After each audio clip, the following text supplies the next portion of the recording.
For a period of about 2.5, 3 years, I was a power lifter. Yep. And I loved being a power lifter. I identified myself as a power lifter. I loved being a 5'1" girl who could squat 305 pounds or bench press 175 pounds. Like it became like, it was so in me, right? But then what happened is there was a certain pattern of injuries that presented themselves, not really so much injuries as like deficiencies, I would say. Like I had a chronic shoulder issue. I mean, I'm 5'1", I'm not a big frame, racking 305 pounds on my back. That takes pressure, right? Sure.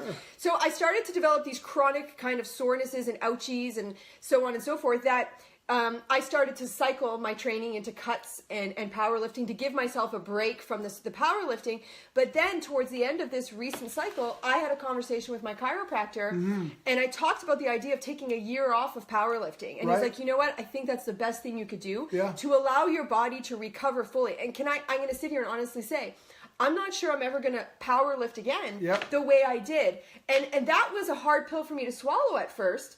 Because it didn't mean that I stopped exercising or I stopped enjoying what I was doing in the gym, but there was a part of my identity wrapped up in being the strong ox girl. Right. And I had to move away from that to sink into where I am now, you know? So it just, and I know a lot of people who leave fitness competitions, for example, experience that kind of thing. I agree. Yeah. You know what? And all the work I did with high-end Olympic professional athletes, my job was always mental, emotional, much more than physical. And I always say the toughest job I ever had working in the mental, emotional realm of elite athletes was when they retired. Yeah.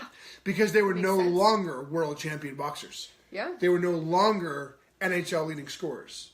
They were no longer Olympic athletes. And